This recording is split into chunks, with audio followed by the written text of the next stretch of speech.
gente! Bom dia! Estamos aqui pela nossa querida TV Horizonte, a TV de Nossa Senhora da Piedade. Quero mandar um abraço para a dona Georgita Calisto, lá do bairro Céu Azul.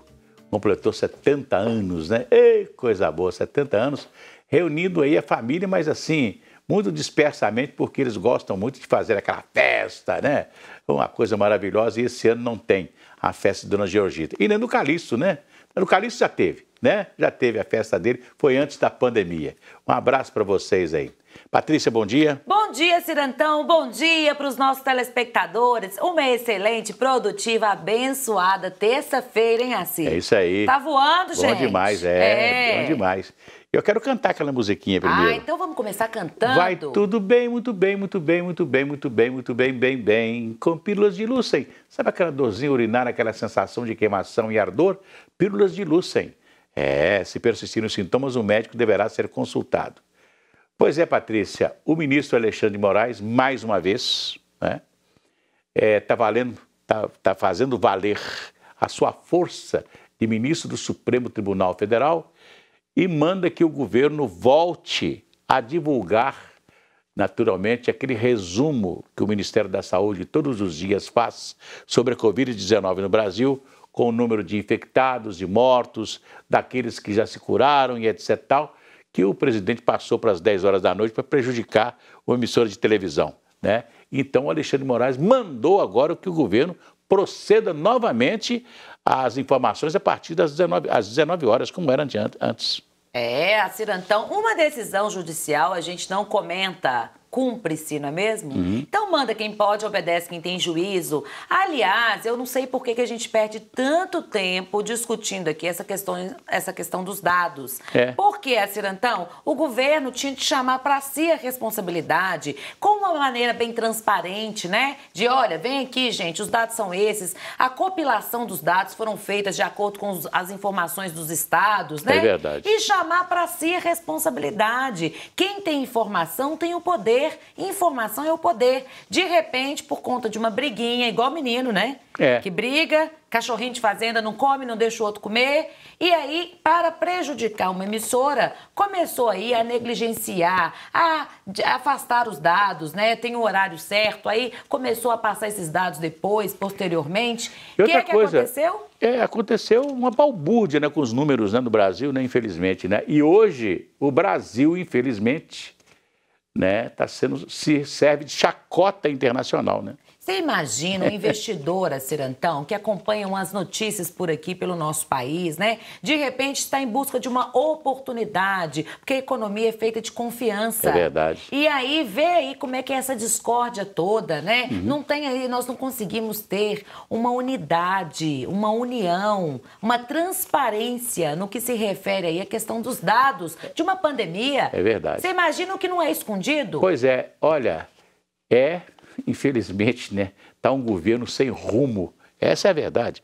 Porque até agora, quando nós temos aí a última reunião ministerial, que a gente pensou que estava se discutindo alguma coisa importante para o Brasil, era o presidente xingando palavrão e cada um falando o que quisesse, né? Infelizmente. Infelizmente. Patrícia, vamos seguir a vida, porque se a gente ficar falando desse negócio aqui, nós vamos falar a vida toda. É verdade, sabe? A pandemia já tá aí, né? Tá tirando o sono de muita gente. A vida também. Mais de 37 mil pessoas já morreram. Mas vamos falar de outras coisas? Vamos lá. A Geisa, que é a nossa telespectadora, mandou pra cá um pedido interessante pra gente explicar o que são aí os cuidados paliativos, Cirantão. A nossa produção foi atrás de quem entende, né? E aí nós convidamos a enfermeira Pabline Ferreira para explicar o que são esses cuidados paliativos e para quem esses cuidados são destinados. Vamos ouvi-la? Vamos ouvi-la. Vamos lá, Pabline. Olá, Patrícia Joe. Olá, Cirantão. Eu sou Pabline Ferreira, enfermeira, e vim trazer para os seus telespectadores um tema que precisa ser discutido abertamente: o cuidado paliativo. O que seria cuidado paliativo? É o cuidado voltado para aquele paciente que possui alguma doença ameaçadora de vida, uma doença sem a possibilidade de cura. Então, cuidado paliativo não é exclusivo para o paciente em fase terminal, e sim para aquele paciente que possui qualquer diagnóstico de doença sem a possibilidade de cura. É importantíssimo a gente discutir cuidado paliativo porque as pessoas elas possuem muito receio sobre o processo de terminalidade, sentem muito medo quando a morte se aproxima. Então, a partir do momento que um paciente, juntamente com a sua família, recebe o apoio de uma equipe treinada para fazer uma abordagem em cuidados paliativos, oferecendo autonomia para o paciente, respeitando as suas vontades, pensando na dignidade durante o processo de terminalidade, oferecendo então medidas de conforto, juntamente com a prevenção da dor, esses pacientes e a sua família vão passar a entender o processo de terminalidade junto com o processo de adoecimento de uma forma mais simples e mais natural, diminuindo então seus medos e ansiedades. É isso aí, ô Patrícia, e é importante que ela diga isso, essas coisas aqui agora, a Pabline, porque nós estamos passando por um momento muito difícil e até mesmo as pessoas que estão com outros tipos de doença, que procuram a medicina, não estão sendo bem tratadas. Em alguns lugares, os médicos não querem nem chegar perto da pessoa com medo da Covid-19. É impressionante. Sabia? Sabia. A pessoa está com problema de saúde, problema de coração, problema de dor de cabeça, chega no médico, o médico nem olha. Ele não quer nem chegar perto do doente. E as outras doenças não pararam de matar, né? É claro. Infarto, pressão alta, doenças aí oncológicas também, né? Então, e as pessoas assim, muitas vezes estão morrendo em casa. A Pabline chamou ali a atenção do que são os cuidados paliativos, né? Uhum. Tem aquelas doenças que não tem cura. Não tem cura, as pessoas já estão ali, sempre tratando. E sempre tem procedimentos, né? Mas se tiver um atendimento com cuidado, com afeto especial, a pessoa, porque a pessoa que não tem uma doença que é incurável, ela fala, meu Deus, vou morrer amanhã, né? É como uma hemodiálise que a pessoa tem que fazer toda semana. Você imagina. Ela tem que ir ter um procedimento de fazer hemodiálise e vai ser tratado por uma enfermeira, por um médico, não é verdade? É verdade. Então são atendimentos paliativos que tem que continuar. E tem que ter esse cuidado assistencial, com muito afeto, né? Com muita ternura, porque a pessoa já tem uma doença incurável. O que fazer? A Pabline foi super assertiva. Agora, deixa eu te falar de uma pesquisa. O jornal O Tempo até trouxe hoje na sua capa aí a pesquisa divulgada que mostra que metade das empresas vão manter, a Cirantão, o trabalho home office. Você acredita? É muita gente, né? Acredito, porque eu tenho a impressão que para as empresas é um negócio muito importante. Você não tem vale alimentação, não tem vale transporte, não é verdade?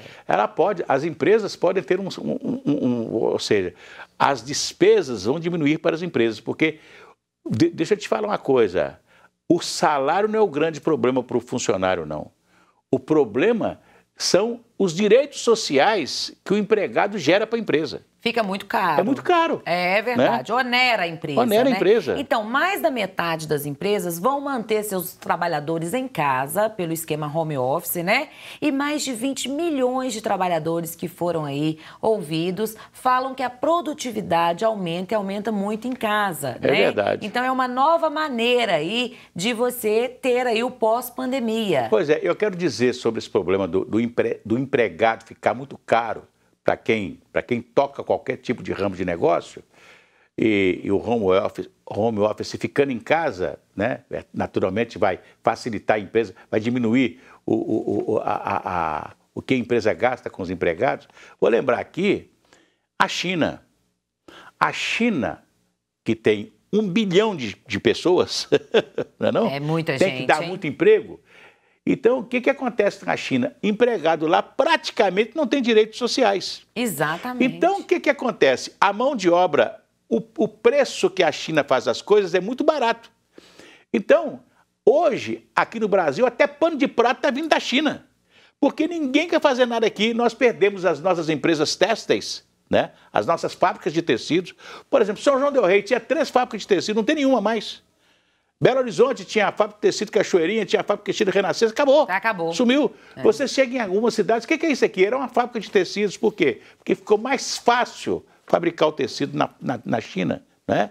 Então, quer dizer, por quê? Porque o empregado lá é mais barato. É bem mais barato. Bem mais barato. Então, por isso que nós sempre falamos aqui que hoje é muito difícil. Se você for dar férias ao empregado, você tem que pagar um tanto a mais. Se você for ter que dispensar o empregado porque você está com uma situação difícil, etc., o empregado não correspondeu, você tem que pagar um tanto a mais para dispensar. Tudo é muito caro. Inclusive, tem muitas empresas que precisam de mandar embora agora, durante a pandemia, e estão protelando isso aí, porque verdade. não tem como acertar a rescisão. Pois é. E outra coisa, então, por isso é que a economia do Brasil, você tem aí hoje 40, 50 milhões de pessoas trabalhando aí na informalidade, porque ninguém quer empregado, o empregado fica muito caro, o custo é muito caro.